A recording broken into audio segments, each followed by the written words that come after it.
Welcome to our continuing Virtual Voices webinar. I would like to thank you for your letters and your comments. We very much appreciate them. Our speaker today is Mr. Richard Whiteford, a member of our board of directors. Mr. Whiteford has been an internationally known speaker, lecturer, and educator on the issues of climate change. Our moderator, Apoorv Kabir Gupta, who is also on our executive board, will take over now. Apoorv. Thank you very much, Dr. Durbach and Richard. It's a pleasure to have you join us at our WIT Virtual Voices series. As Dr. Durbach said, to all those who joined our webinar, Mr. Richard Whiteford is an independent journalist, an internationally recognized climate change educator, public speaker, and activist, and he has had a long association with World Information Transfer and led many of our delegations to the UN climate conferences. With that, Richard, I hand over the floor to you for your presentation. Thank you very much. Thank you. I'd like to thank Dr. Durbach and you, Apoorv, for having me do this today and put me on. I would like to say to your audience that I'm trying to keep this within 30 to 35 minutes. So if you want more detail on this, you can go to the current WIT publication. And at the very tail end of the publication, you can see a full article that I've written that's very similar to what I'm going to present today.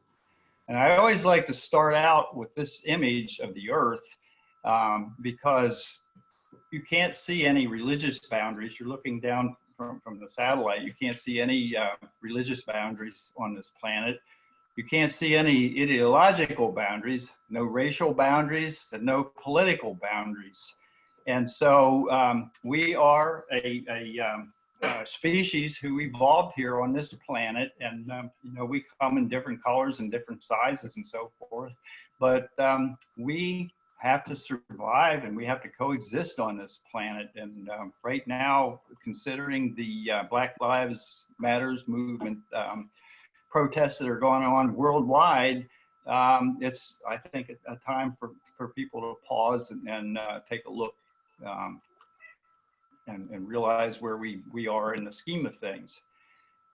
We know that we know that CO2 emissions have been causing climate change, and this graph was put together by NASA, and it goes back 800,000 years, and we can see where CO2 levels have risen and fallen over millennia. And it took an unusual change when we, at the beginning of the Industrial Revolution, and we have pumped CO2 in the atmosphere to the point now where when it was an average of 280 parts per million over 800,000 years, we're now at 414 parts per million and still going up.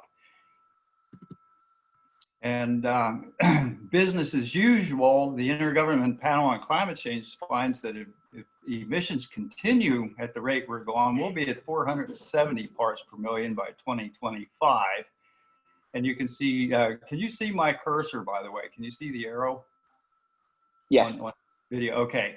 Because you can see if we keep pumping CO2 in the atmosphere at today's rate, we will increase this to a point that will be over 1,000 parts per million by the year 2100, and that will render the planet uninhabitable for human beings.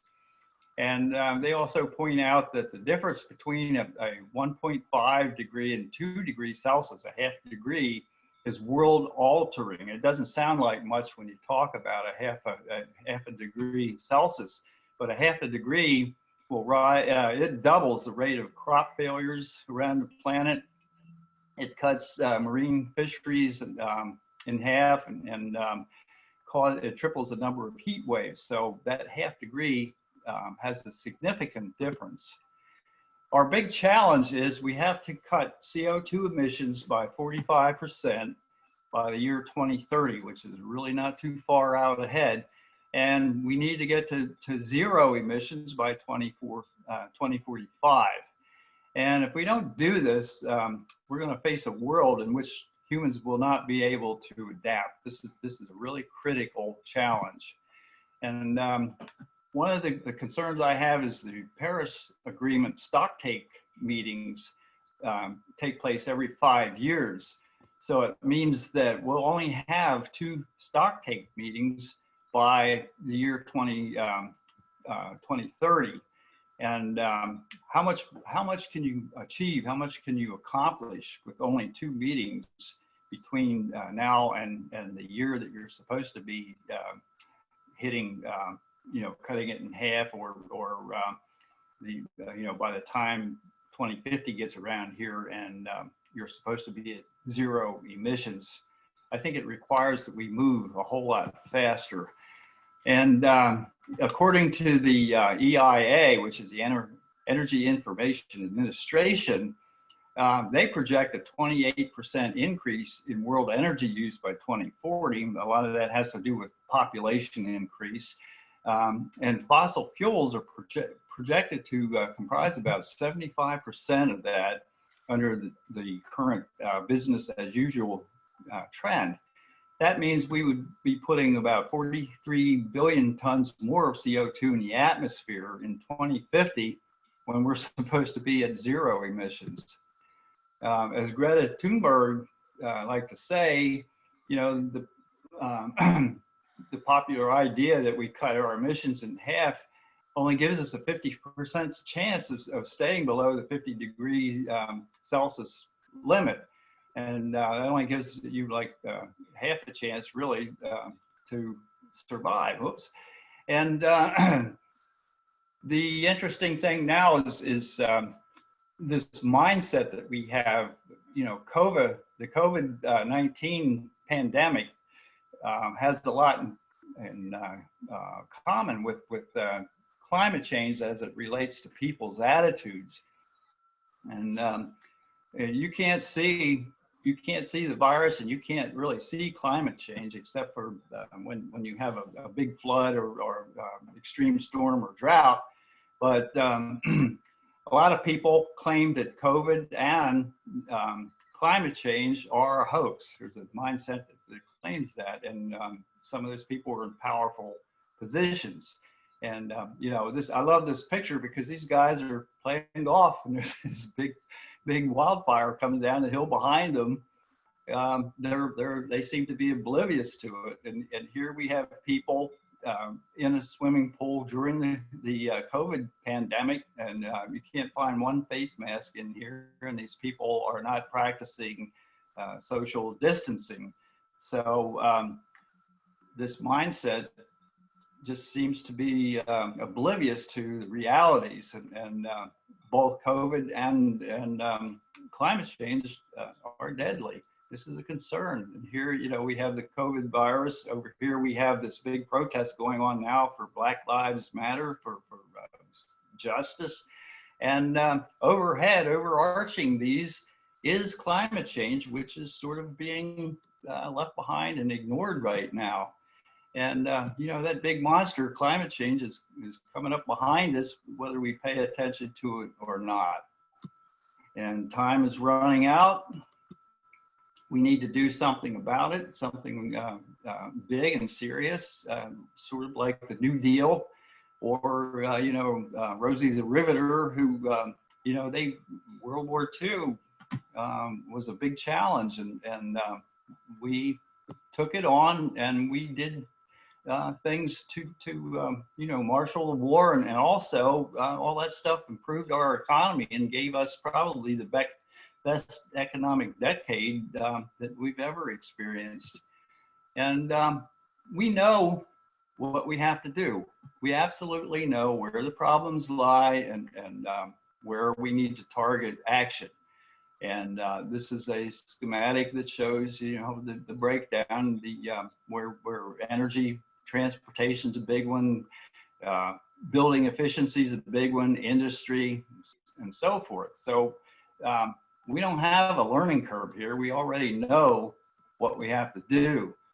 And there's some movements on the way right now. The Solutions Project, there's a big campaign called 100% Renewables, and it's a worldwide effort. And down here, you can see the website address. If anybody's interested, it doesn't matter where you are on the planet, contact that website and get involved. We need all hands on deck. Another big move now, almost all the auto manufacturers worldwide are producing electric cars, and electric cars, I think, are going to get a strong foothold, and that will help address some of the transportation sector's ability to cut the CO2 levels. There's a lot of new technologies that aren't really up and operating yet, but they're innovative, and this one in particular is a solar array that floats out in outer space, so it's not blocked by clouds. You don't have the issue of clouds, no energy when the sun doesn't shine kind of thing, because what it does is it shoots this down to a receiving station on the ground and distributes electricity without any impact from the weather. And this is innovative, but this is the type of innovation that is going to be required to get to zero emissions by 2050. Another big thing that exists right now are called floating solar farms. And the advantage here is they don't take up arable land that is going to be needed for growing food for agriculture. And one of the interesting things, the impact on COVID-19 is on emissions, is the studies found out that 69 countries, all 50 US states and 30 Chinese provinces, which account for about 85% of the world population, and 97% of all the global carbon emissions, they found that emissions dropped by 17% during between January and April in 2019, and they think that they will decline even more, like somewhere between 4.4 to 8% by the year's end of 2020. And in China, they actually, over this period of time, have dropped 25%, I believe it was. And they observed something like this back when we had the big economic crisis back in 2008. And back then, emissions dropped by 1.4%, but then they shot back up by 5% after that was over. So things kicked right back into gear again, and we can't really allow that to happen this time around. The carbon reductions were primarily driven by fewer people driving. A lot less traffic had dropped by 50% just from that. And aviation was a big one. It really curtailed a lot of flights, and that decreased CO2 by 75%. And by April, carbon emissions dropped by 1,048 metric tons. And like I said earlier, the drop in China was about 25%, which was huge. Whoops. And what we don't want to do is see that bounce back like from the economic decline. And one of the things that we're experiencing is, and my wife is one of these people. She's upstairs right now. She works for Comcast, which is a really big corporation. And they're all working at home. And teleconferencing has been quite successful for people in her line of work, in technology, in the tech world. And so as a result, she hasn't commuted into Philadelphia since March 15th, I think it was, and neither have millions of other people. And so it has really cut CO2 emissions in the Philadelphia area. It has really reduced the traffic. Schuylkill Expressway basically looks like a country road these days. There's just not that much traffic on highways. And because of this, if we maintain this and really use this as a new working paradigm, it would reduce the, first of all, the CO2 emissions. It would reduce traffic congestion, highway and public transportation maintenance costs. Out here where I live, they're talking about, before the COVID virus hit, they were talking about increasing one of our highways to 6 lanes, which we're kind of out in the country, but that's how much traffic there was out here. And so it may eliminate the need to expand those highways if more people telecommute with their jobs, the people that can do that. And it certainly will improve air quality and health conditions. And transportation puts about 1.9 billion tons of CO2 in the atmosphere every year. So this is a significant improvement or benefit from staying at home, working at home. A lot of people were flying. I know I do a lot of work with Al Gore, and Al Gore was getting ready to do another big training. And generally, if I help him train, he'll fly me and some other people to wherever the site is. And we puts us up in a hotel, and we work with him for 3 or 4 days. And now the training has been canceled, and they're going to do it by a Zoom call like we're doing here today. So, and a lot of corporations will curtail flying people all over the place for conferences and meetings because it's real convenient to do it like we're doing here on Zoom.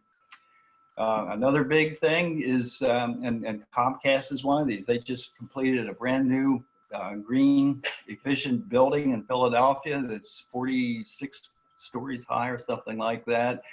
And if right now those buildings are basically empty, and they're actually negotiating to figure out what to do, because until this pandemic is over, they can't bring people into that building, because the only way you can get to your office is on an elevator, and that it's just, you won't have the social distancing required to do that.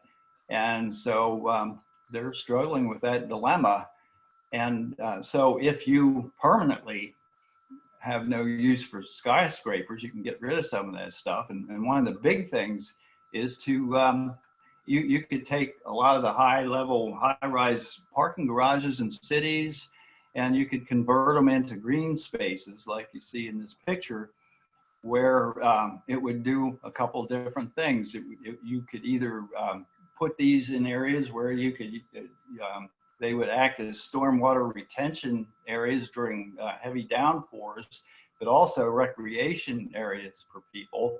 And they would also reduce the island heat effect in cities, which really runs up a lot of energy bills and emissions with air conditioning and that sort of thing in the summertime.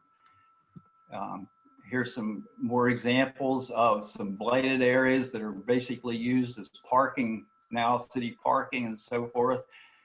If you have much fewer commuters going into town, you can put you can convert those into low-income housing areas with green space. You can do green roofs, that kind of thing that will absorb a lot more of sunlight and reduce the heat effect, and reduce the requirement for added air conditioning and energy costs. And we get down here to Greta Thunberg told us that it shouldn't be up to us children and teenagers to make people wake up around the world. The ones in charge should be ashamed. And I think that's a challenge. Hopefully it won't fade away now that we have these the COVID-19 pandemic and the Black Lives Matters movement happening, I'm hoping that they won't lose sight of the climate movement and the momentum that we had before these things happened. But there's no sign right now that the people who control and have their hands on the lever and control the industries and the use of fossil energies, there's no sign that they are making any measurable moves to fix this problem.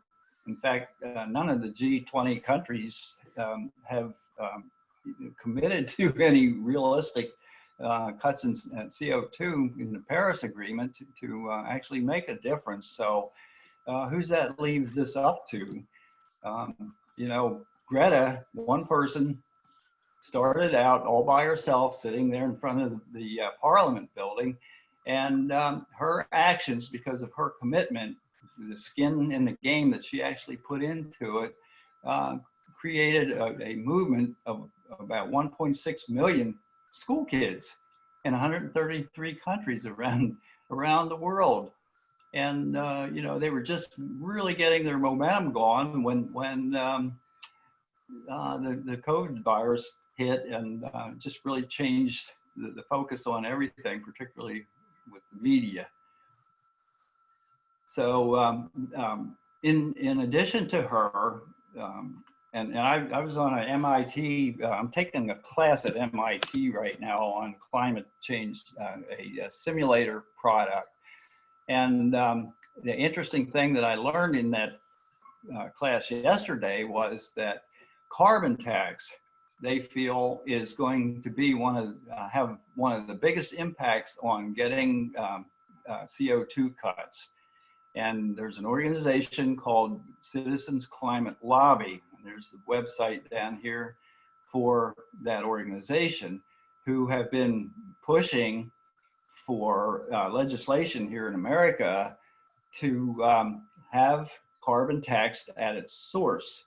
And in their proposal, they want the revenues that come from those taxes to be applied to tax-paying citizens in the United States as a dividend, so that that dividend will help offset the increase in the price of fossil fuels. And they also want this tax to be on any fossil fuels that are trying to be imported into the United States. The countries importing it will have to pay a tax on that. And that way, it will even the playing field financially between the fossil industry and the green energy industry, because right now the fossil industry gets very large tax subsidies that make the playing field uneven for solar companies and other green technologies to get up and running. Another big movement that's really got some traction now is getting investment companies to divest from fossil fuel portfolios and so forth. And so far, they've gotten some of these companies to divest of $8 trillion. So that's going a great way to help level the playing field between green energy and fossil behind them. However, unlike the Black Lives movement, I think that it's not effective to burn buildings and destroy property or create violence or burn cars and that kind of stuff. I think that is ill effective because you're not impacting the people who have their hands on the levers. I think that protesting has to get more focused, more targeted on people that actually have the ability to make the changes. In fact, with the Black Lives movement, some of the buildings that have been burnt were Black business owners, and so these people were actually hurting and probably turning people who would actually be on their side against them. So I think that it has to get more strategic and more focused. So, and so that, like I said, I'm pondering that and struggling with how do you do that with going too far overboard. The gap analysis report says that reducing emissions by 7.6% every year from 2020 to 2030, 10 years ago, if countries acted, we would have had, and I can't see part of my stuff over here because of the screen, but we would have had to reduce emissions by 3.3% each year. And because we did not do that, now we have to reduce them by 15% a year by the 2025. So every time we put this off another year, it gets harder and it gets it gets more difficult, and the challenge gets bigger. So every day we delay just puts us into a really more difficult, more expensive place. So we really need to be taking action now in big ways. This is going to require some steep cuts. It's going to be painful, but we either do it or we face a world in which we cannot adapt. And the big question then is, what good is your money going to do? If money is so important and the economy is so important, you're digging a hole where you get down to 2050, and if we're not there, the economy, I think, is going to end up being a moot point. And sometimes it takes a little skin in the game from people to step out of their comfort zone, as is Greta Thunberg did. And I got arrested at the White House back in, I forget the year, but it was over and it was nonviolent. It was, peaceful and all that kind of stuff, but it was protesting the Keystone XL pipeline. And, I was not alone. There was 1,265 of us, and probably a third of them were clergy.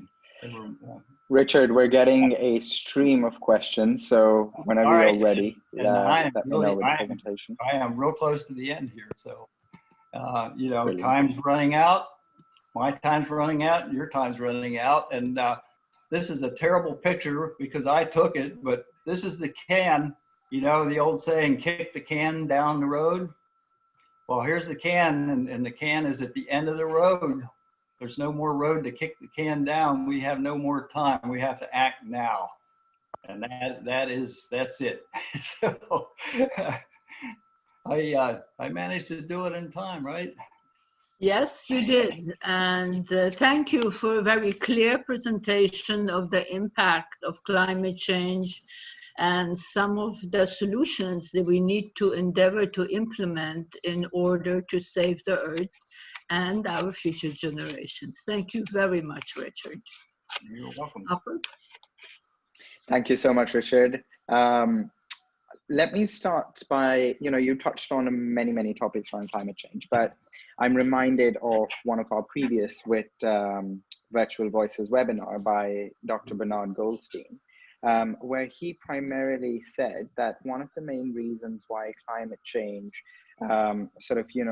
meets with citizen inaction is because fundamentally there might be a communication problem in people understanding the abstractness of the threat, the distance of it being much later on in the future.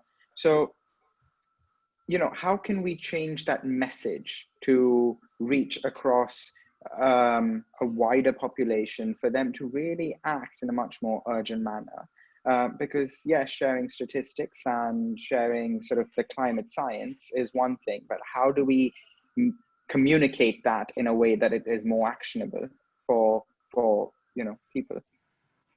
That's a real dilemma, and it's a real challenge. I sort of touched on it in one of the slides. It's like the COVID pandemic is bad, and already it's starting to respike. It's starting to spike up again.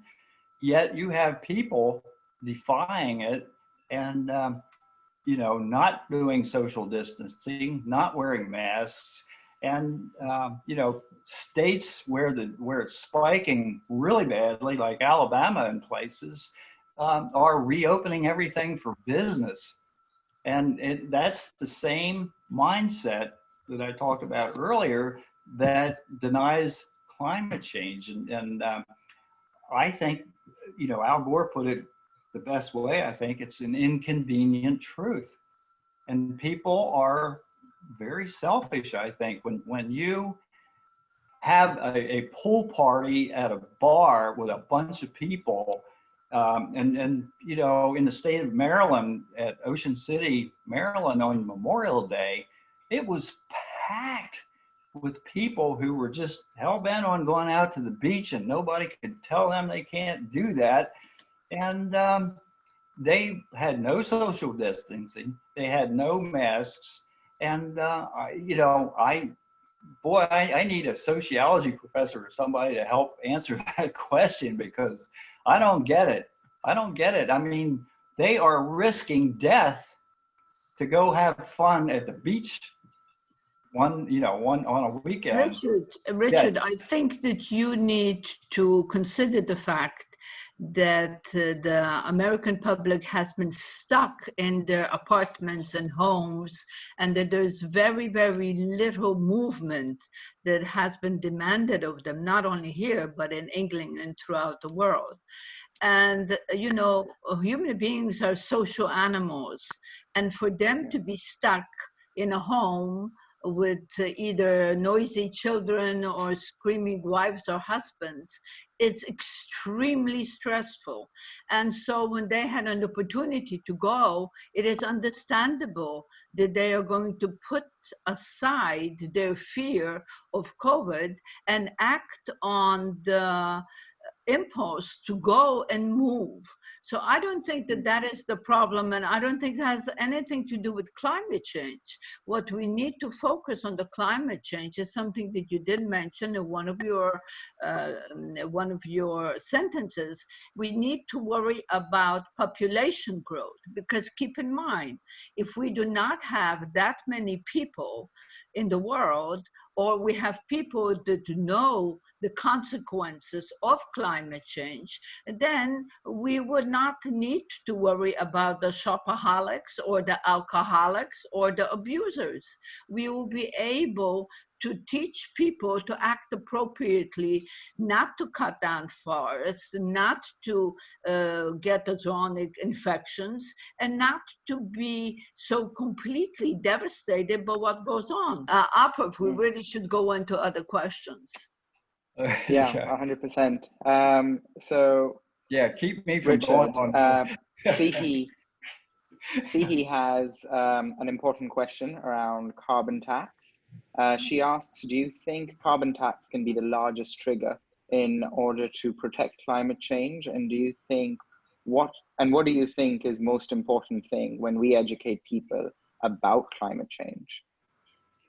Well, the first part is, as I mentioned, I'm taking this simulator class with MIT, and they show how carbon tax is one of the biggest indicators of cutting CO2. It's one of the biggest things you can do to cut CO2 emissions, because it's across the board. It's all fossil fuels, not just gas, not just oil, not just coal. It's across the board. The second part of that was how do we educate people? Yeah, the other thing about the carbon tax is it's not the silver bullet. It's not one thing.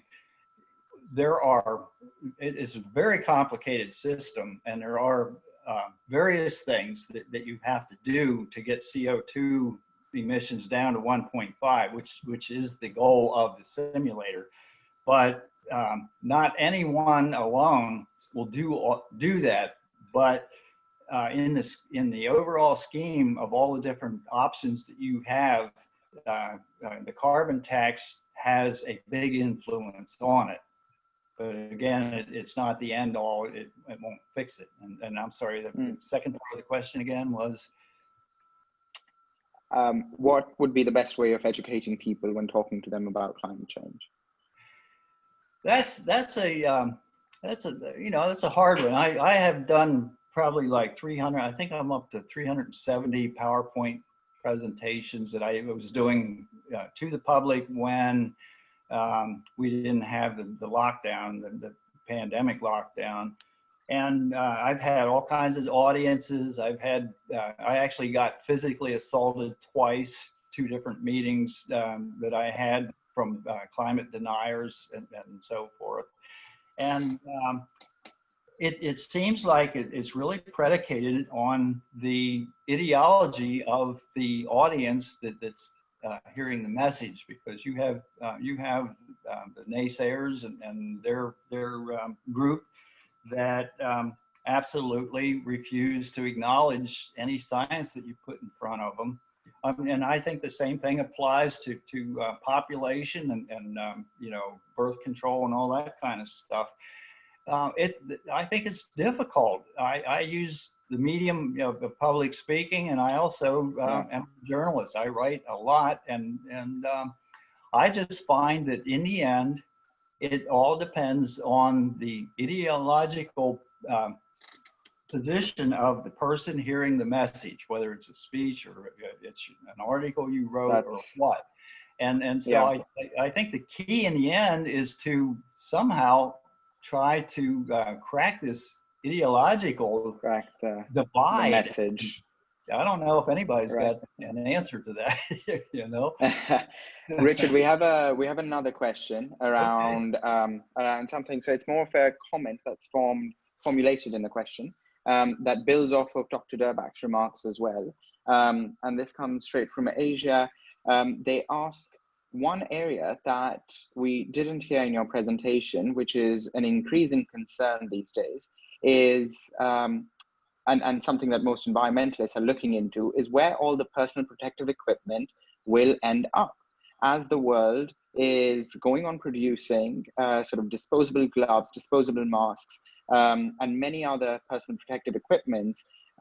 Just as you showed the soda can at the end of the road, there have already been reports that coronavirus waste are polluting the oceans and the environment. It's a big problem. I've read that too. I couldn't quite get that into a 30-minute presentation, which is why I didn't bring it up. But I think it is a it's an example of where we lack as human beings. I mean, we've already destroyed or we've depleted the earth of about 80% of our biological diversity.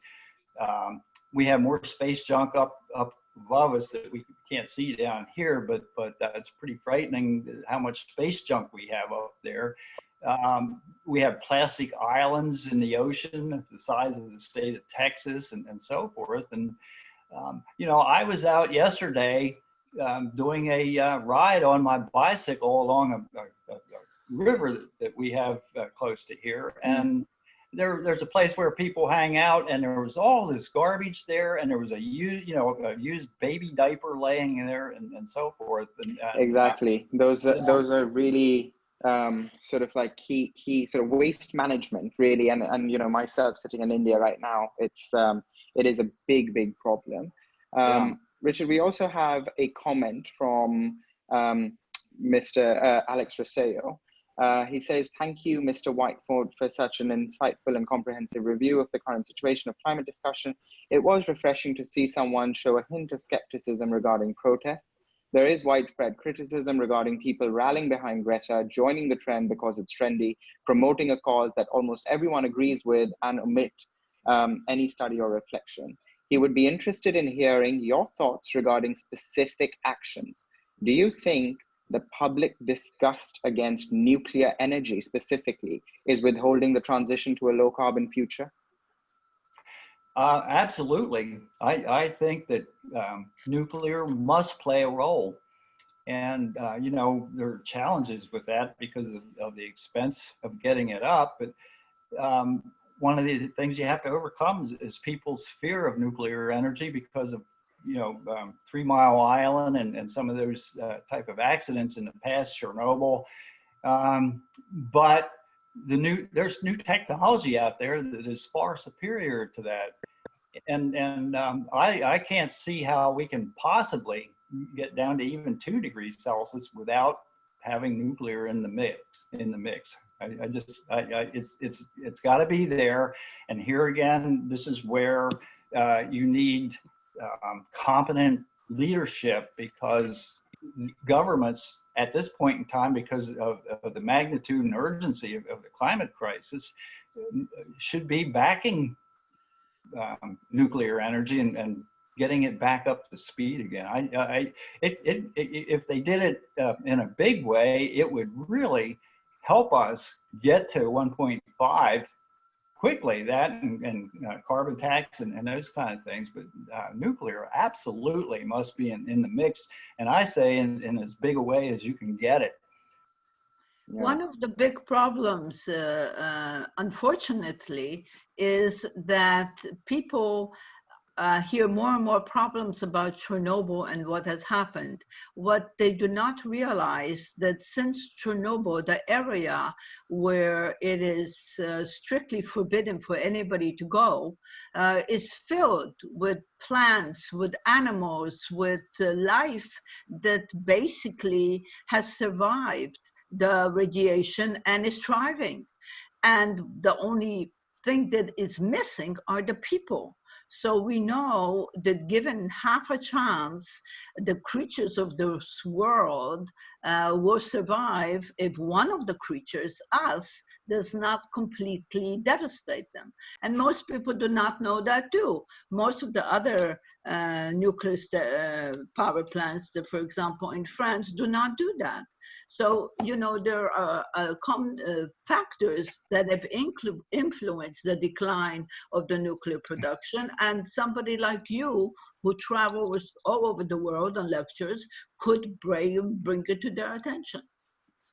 Well, actually, I do have nuclear slides. I don't have any about the regeneration of the biodiversity there, but I do have slides about nuclear energy. I just didn't have time to put them in today because of the 35 Well, that's minutes. understandable. I'm just talking about your future presentations. Yeah, well, I will absolutely do that. And in fact, I'll take you up on it. If you want me to write something for the publication about that, I'll do that as well.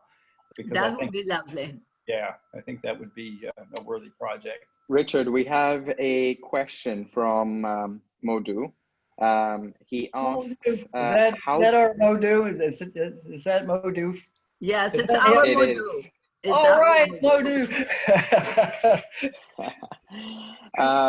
Modu asks, how do we sustain the unintended positive change that we have seen in sustainability due to COVID-19? How do we sustain this momentum? Yeah, can you repeat that? How do we sustain the momentum on sustainability that we have seen as a reaction to COVID-19? As you can see, national lockdowns globally have sort of helped clear up air pollution, water pollution. How do we sustain that momentum as people begin transitioning back to normal life, as it were? I think that it's going to take a movement bigger than Black Lives Matters, bigger than what Greta created, and it needs to be orchestrated and coordinated so that when things start to die down with the pandemic and with the social justice issues, that it goes off the ramp and with a running start, and we have to continue on with the momentum that we have. You know, there is momentum with the COVID reaction, with the millions of people who are wearing masks and who are keeping social distance.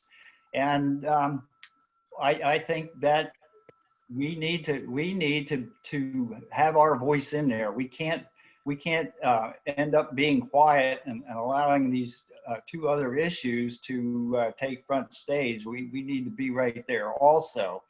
And that's an area where I'm hopeful that some of the environmental NGOs will muster up and get on board and carry the ball. I think that we need that activity. We need that effort to do this. I hope Greta comes back. I hope Greta comes back because she had so much momentum before this kicked us out of the spotlight. Richard, as you know, we have a extremely young crowd that joins these WIT Virtual Voice series. They are our interns, our sort of student network throughout the world. So a collective question that we have from all of them is, our time will come and we will be the people in charge, people taking policy decisions, etc. But that time is still a couple of years, later. How can we do our best to encourage our parents today to act more boldly on climate change? Well, first of all, your time isn't coming. Your time is here now. Look at Greta. Is Greta waiting, to become an adult to do what she's doing? Your time is here now, and kids can irritate their parents. So irritate your parents and make them become conscious of sustainability. I see that happening all the time. The thing is you have to take the bull by the horns, as they always say, and you be the one to drive it, because as Greta has pointed out, apparently it's up to us kids. That's her statement. It's up to us kids to do it because the adults aren't doing it. And so don't wait until you're grown up, or don't give it a couple years from now. Time's running out. You have to do it now. It's your future. Excellent. We have another question that's come directly in from Spain, Richard, and they ask that the country tried to lead the European solar energy effort some decades ago, implementing early solar panels in the network at tremendous cost. The south of Spain has lately been complaining about paying some of the most expensive energy bills in the whole of Europe, while calling for even more solar energy. The solar plants had to be built and financed together with combined cycle gas plants, and the additional cost is then reflected on the bill. People seem to be missing the link.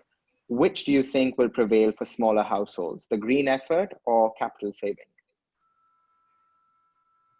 Did you say cap and trade?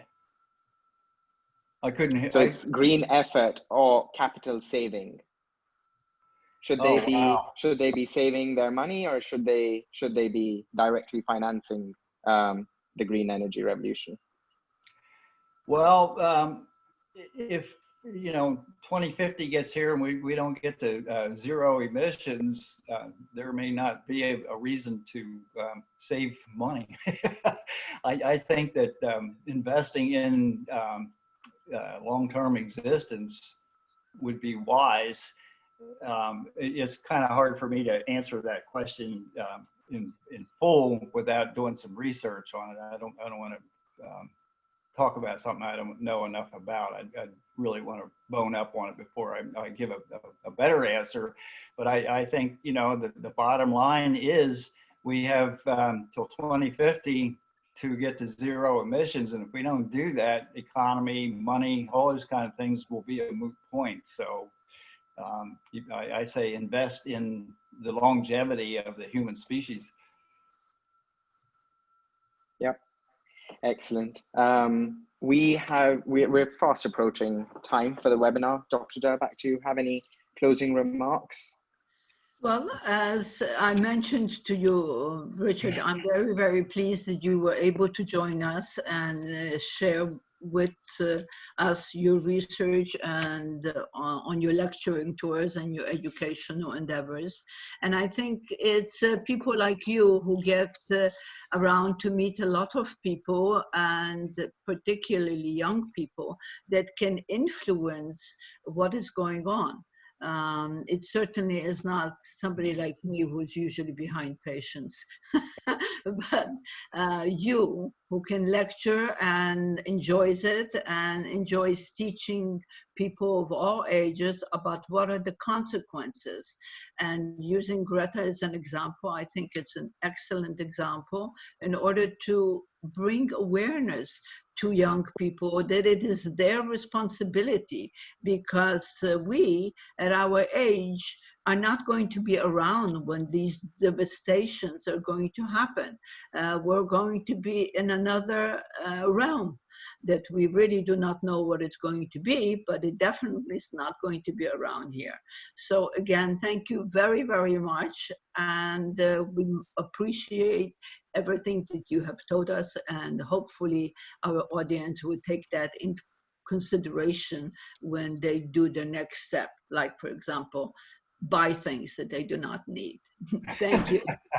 Well, thank you so much for having me today. It was a real honor for me to do this, and yeah, thank you. I hope your audience will get engaged with the World Information Transfer. We always need arms and legs to help out with things, so get involved. Thank you.